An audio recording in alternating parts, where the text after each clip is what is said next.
Virgo rising. How you doing, Virgo? This is your reading for the Scorpio full moon that's happening on the 12th of May 2025 at 22 degrees and 12 minutes of Scorpio and Taurus, that's where the sun is, respectively. And my name's Chloe. I work with card divination, astrology, and as you just heard and as you can see, I channel multi-dimensional energies through my body, both in the form of physical and vocal light language. All of this brings in healing, attunement, and activation codes to the messages that are going to come through in this reading.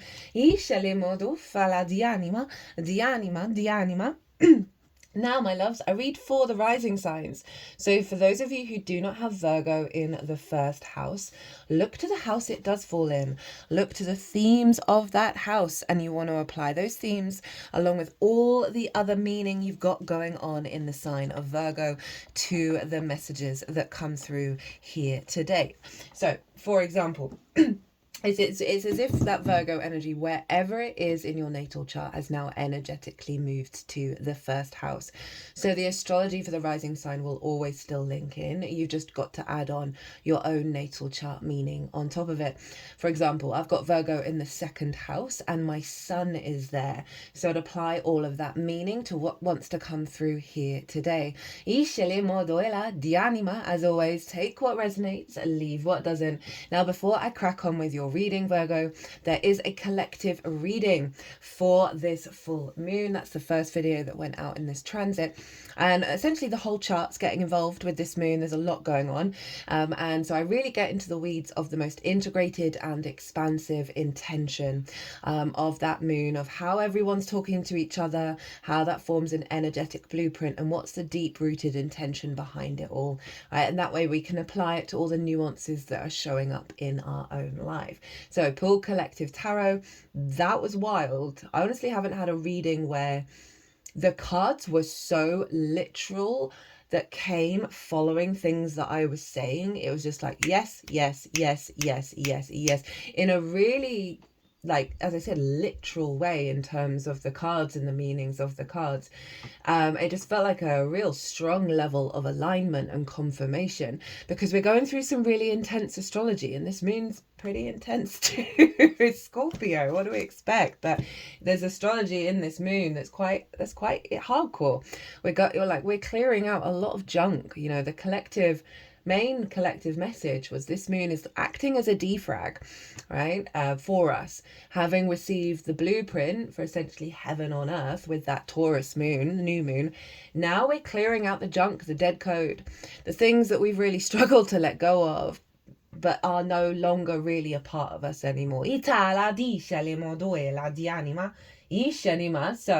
with that in mind, there's going to be 3 cards that I'm going to be pulling from this deck as I talk about the astrology. And the first card is going to be what is being cleared out, what junk is being cleared out with this full moon. And even though it's a full moon and it does represent a completion energy, I work with 6-month cycles with lunation. So I see that with that closing out, with that something coming to fruition, we then get a code, an activation code that builds on the work that we've done. And so that's coming through in the full moon, that's going to unfold over the next 6 months. So we're going to get a card on what is that activation code, what is the most integrated and expansive intention of what this full moon is doing for you, my loves. We're also going to get a card, so croaky today. There's obviously some throat stuff going on. So we're also going to get a card on how to work with that activation code, what to focus on to help amplify it and really integrate it quicker, right? There'll be the card at the bottom of the deck as well, and we're working with 2 oracle decks, so I'll pull from them when I finish with the tarot. My lovely Virgo risings, where is this happening for you? Well, this is happening in your 3rd house, the house of the goddess. This is the moon's favorite place to be, right? She loves this house. So modo di anima. This is the house of our day-to-day, our local environment, walking to the shop, doing the washing up. It is how we find meaning in those things, which is why it's linked into the house of the goddess. How do we bring this into our 3D world, our bigger spiritual perspectives, our meaning, our joy in the little things that we're like, oh, I've got to do that again, I've got to clean the floors again, you know, that kind of stuff. Finding that resonance with those. I find the third house is the gateway to enlightenment, because the more that we find meaning and resonance and be present in our day-to-day and find that resonance of joy in the washing up, right, that's just an example, the more that ripples into the bigger picture, where we don't need to sweat over the big plan because we're being present in the moment. It is the house of short distance trips and learning new things, because it's linked into schools. Okay, it does seem like every reading so far.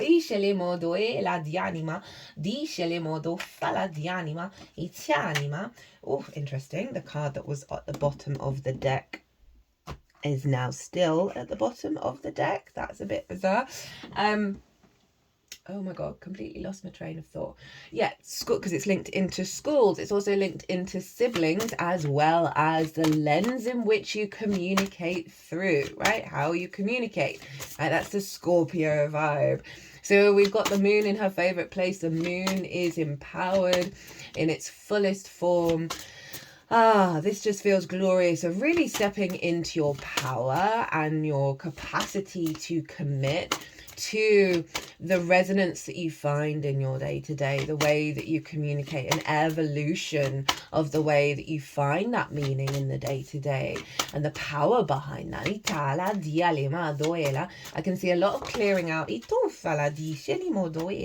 around fear, around scarcity, around, you know, the sharpness of Scorpio that comes from a place of fear. We can get stuck in that darkness a little too often, right? And go into paranoia. And so I really can feel like a real shift going on in regards to the energy around that. And rather than, you know, focusing on the doomsday energy, right, is really allowing yourself to sit in your seat of emotional power and really be able to transform some really powerful energy in the way that you communicate, in the way that you find meaning. I'm feeling a lightness at the same time that is sort of letting go of the grip around the darkness in terms of its negativity, right? Of not knowing and not having the answers, and making connections that come from that state of fear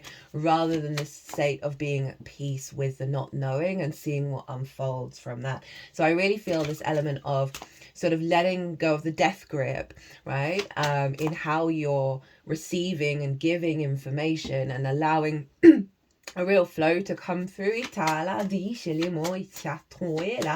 They're sort of elevating that frequency and really transforming it into such intense passion for your own existence. They like that one. The sun is over in your 9th house, right? The house of the gods, your perspectives, your morals, your ethics, your philosophies, your connection to book, religion, source, nature, science, all of those things that are bigger than you, that you're figuring out what do they mean to you, how do you want to move through them, what is the matrix that you're creating of perspective. Uranus is there conjunct the sun. I talk about this in the collective reading. Juno's conjunct the moon. Again, that's all over in the collective reading, but I just want to highlight there's a real elevation of our commitment to our freedom, right? That's having us reflect on things that do not work. And having the confidence to let go of them.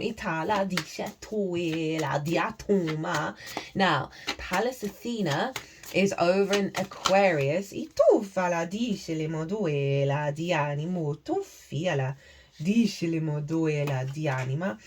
Pallas Athena is over in Aquarius, squaring both the sun and the moon, and obviously Uranus and Juno at the same time. This is forming what's called a T-square.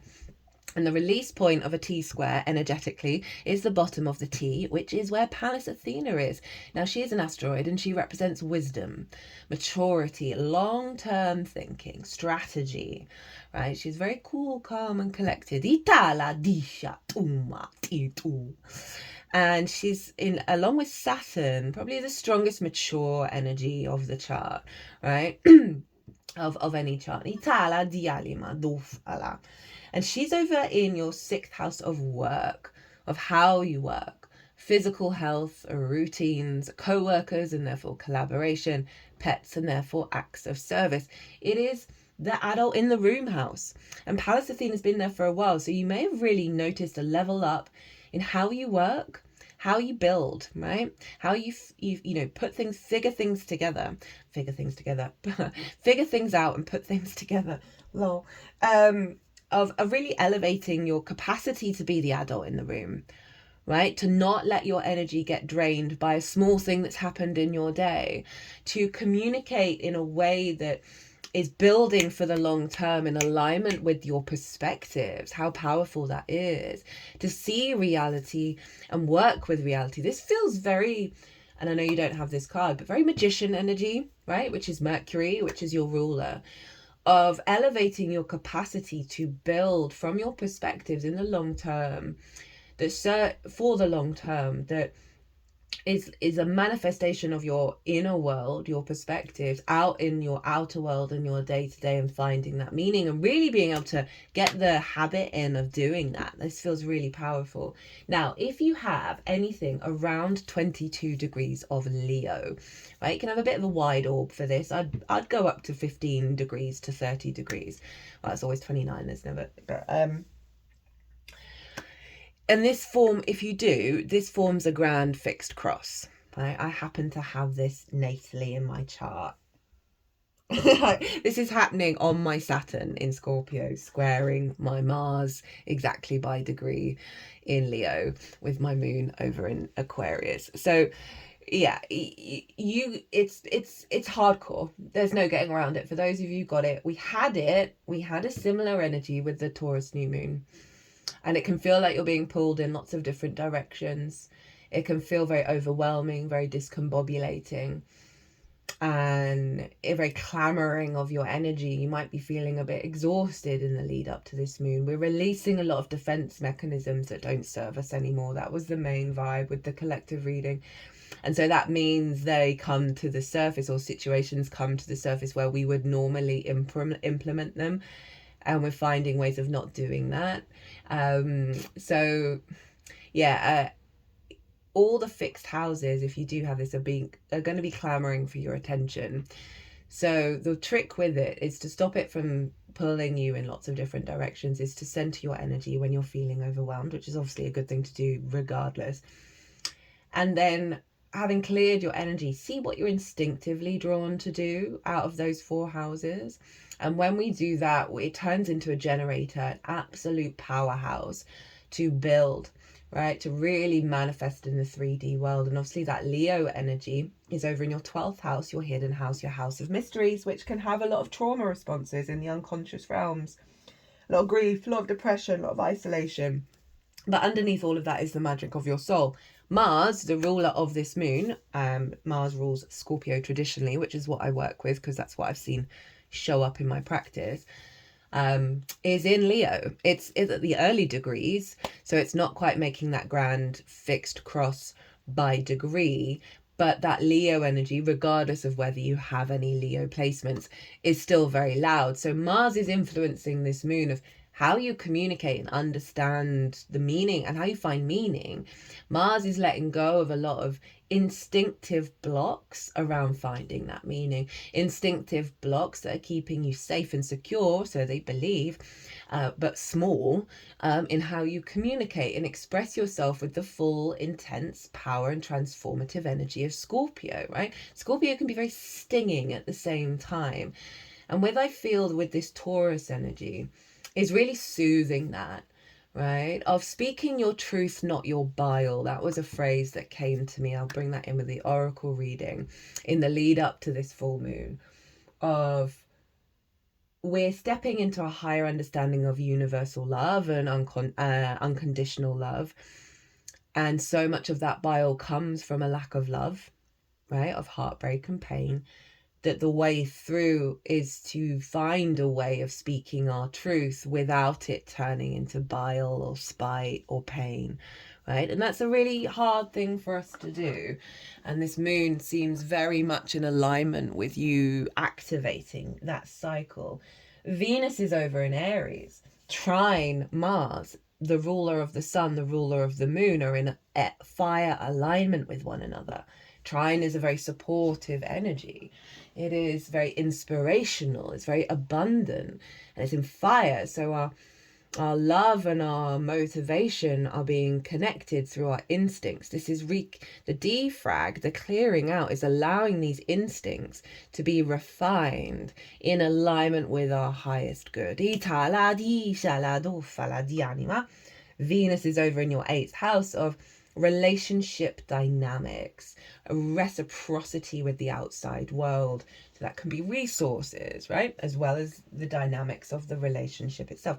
All your fire energy is your magic energy, essentially, right? The magic of your soul, where Mars is in Leo, the relationship dynamic with Source and the resources of Source over in the 8th.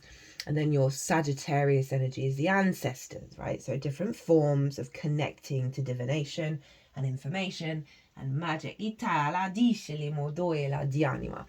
So this is all funneling into how you perceive the world, a real elevation of your instincts in alignment with your true magic, an alignment with Source, a releasing, a burning up of the sort of the dead weight code. That's allowing you to express yourself in a more instinctive, inherent nature and find that meaning, that resonance that's in alignment with the truth of your soul's frequency. Right, let's get into your stuff. So what's being closed out? What is being closed out with this full moon? Hello, Saturn in Pisces. Now this is one of my Shaman cards, because all these cups, they're in the upright, so they feel comfortable, they feel good, but they're the unconscious responses that we're so familiar with, that even though they do us a disservice, although they all have a role to play to help our soul unfold, so I'm not placing any judgment on it, but we can get trapped in these loops of unconscious responses that we learn in our early years and take out on the road, that don't actually really belong to us in our true nature. And do you know how difficult it is to even observe them, let alone do anything about it? And this card is saying, you've done the thing, right? This is about leaving those unconscious responses behind and going to climb that mountain to get a higher perspective. So you've been doing some really hardcore work around unconscious responses that stopped you finding that meaning, that stopped you finding your life energy in every little moment, stopped you from communicating from your truth rather than from your wounds. And obviously so much we find a lot of truth in those wounds. But this is what's closed out. So this is saying you've done it. Obviously there's always layers. Trust and believe. I never think that I'm complete. But there are some times when I'm like, I really did think I'd worked through all of that. I really did think I let all of that go. And the universe will come along and provide something that just takes you another layer down. But this is saying a huge chunk of that work, you've done it. How powerful is that?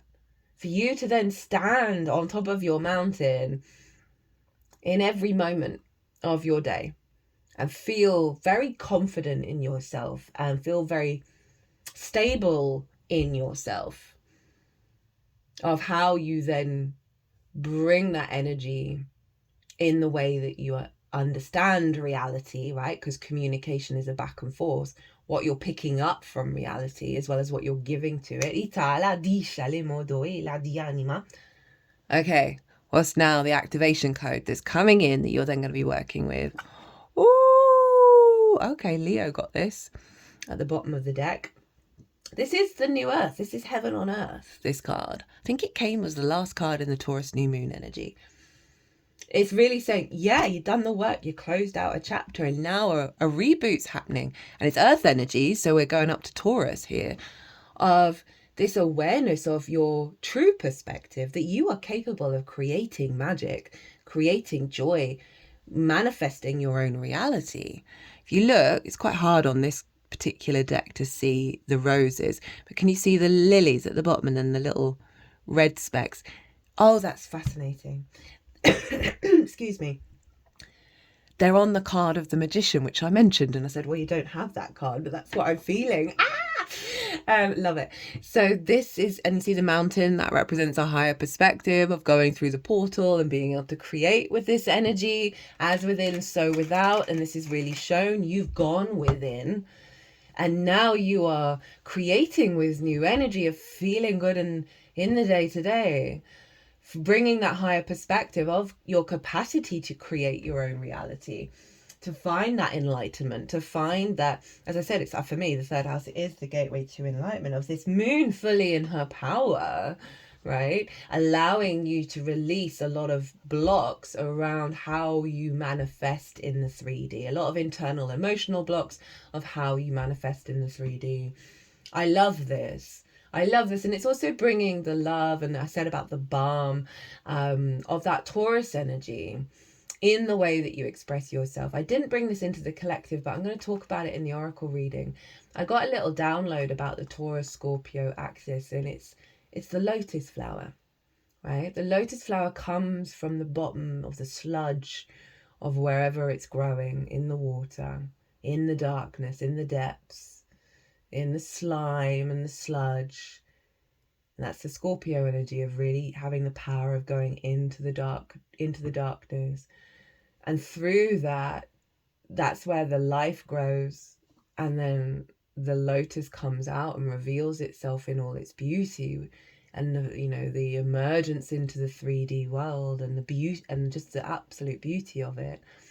And lotuses are linked into enlightenment, is the Taurus energy. So this very much feels like that, and that's I'm feeling very soft, I'm feeling very gentle. I almost want to just run outside barefoot and look at all the wild flowers that are growing in my garden, and just be so joyful in the moment and not worry about the big picture, because that's overwhelming right now. And really find that resonance in the day-to-day. Okay, so how to amplify this energy? What have we got? Oh, the Lovers. Hi, Gemini. That's your life path. 10th house energy, Gemini. Like that energy. So this is your advice to bring this in. Now, this card is about the integration of the masculine, feminine, and spirit together in order to make the right decision at big crossroads in your life that serve your longer term goals. That's the traditional, real traditional energy around the Lovers. And so with this and this, these responses, they get us so far in terms of the life path, but we can fall very easily back into those old unconscious responses. And this is kind of saying, maybe be a little observant of yourself with this process. And when you do find those old processes come up, now remember, this is Pallas Athena over in your 6th house of being the adult in the room, right? So you've got a lot of support to work on this over the next 6 months. I'm going, okay, is that serving this? Is that going to help the long-term goal? Say an opportunity comes along and you don't get it, and that causes a pain based on perhaps issues when you were younger, and you can breathe, you can call on all the aspects of self and the integration of it. Go, me feeling this way, it's not about suppressing the emotion, no, never do that, but it's how long do you accept the poison, right? Okay, how long do you keep poisoning yourself? Remember, speaking your truth, not your bile. Is that frequency going to help the long-term goal? Is it this? So that's one message. The other is, this is like full head over heels with your life. Fall in love with your life. I just want to say it again, fall in love with your life. And again, that goes to why I talk about the third house being the gateway for an enlightenment, because the more the more we find that love, that true love of existence, and feel it in our body, in our emotional body, even if it's just for 3 seconds, the more we do that every day. I always use the example, how do you find meaning in the washing up? It's because I love doing the washing up. I find it very sacred in its nature. But it's those kind of little things. How do we honor and almost ritualize our day-to-day, our little moments, and find that real deep connection to source, to the angelic realm, in all the little things. But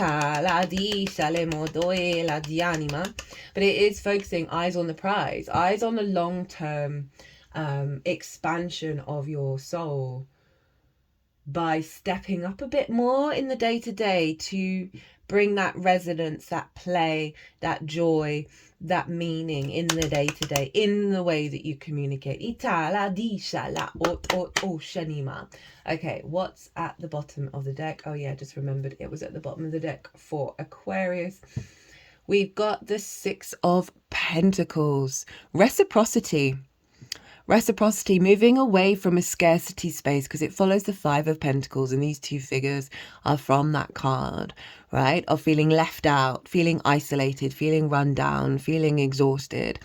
And something's coming along, whether it's a person, whether it's an energy, whether it's your higher self. We've got the scales, so there's an element of the Libra energy here, Ita, of being in balance, being within your inner equilibrium. And I like it with the Ace of Pentacles, is a renewal away from the fear, away from the scarcity. That there's an energy shift that's going to happen, that's going to unfold, where you are no longer in the darkestness of this. Yeah, so a real sense of that kind of ties in with what I was what was coming through in terms of the advice, is cultivate that sense of exciting, opportunity, I'm really liking this moment, rather than well, it's not quite right because that isn't lined up with that. It's getting you out of that long-term energy and into the moment that's going to have a huge ripple effect. Right, so you got a bonus card from Rainbow Brainskull. Let's see what the first one is all about. I use this deck, obviously, there's a skull on it, right? Scorpio is the death card, so what's it got to say?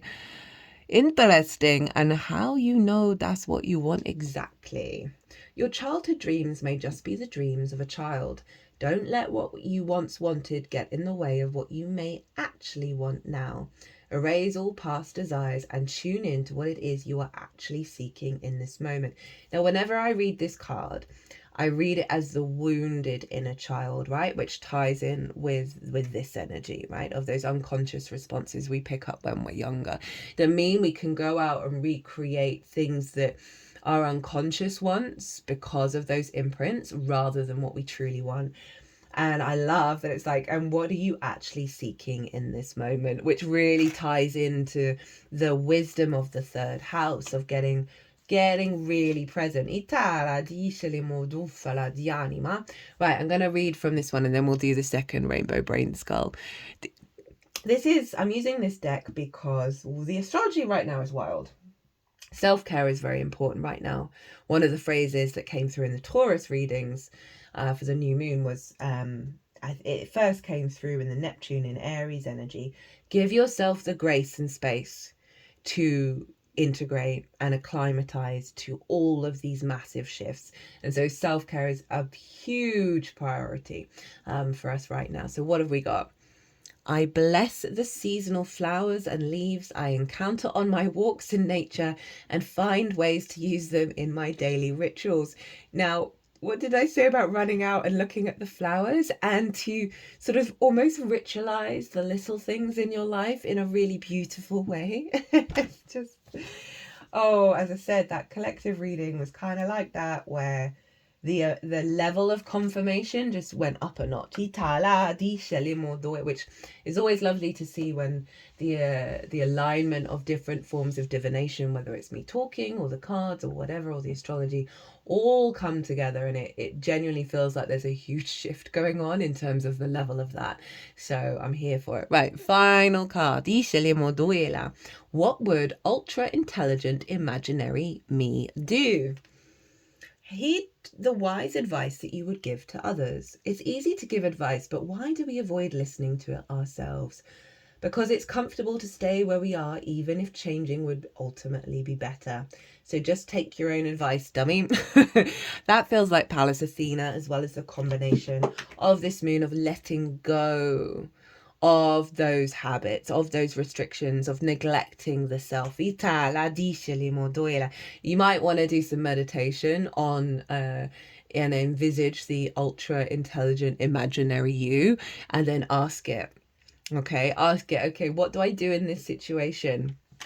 If there's a decision that needs to be made, maybe tap into this and see what wants to come out. Oh, my loves. Okay, I'm going to leave it there. That's really beautiful. Beautiful reading. I hope it resonated. I hope you got something out of it. As always, it's an honor and a privilege to read for you. I'm sending you all of my love. Fully. It's a lot going on right now. There's a lot. And it is worth it. And even I've kind of been, what's the phrase?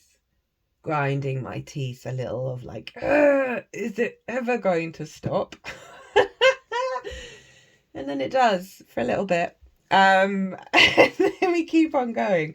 But as I've been saying so often, this year is wild. The work that we do this year is worth the payoff. So sending you all of my love and support. I'm loving this fresh new energy with that Ace of Pentacles coming through for you, my darlings.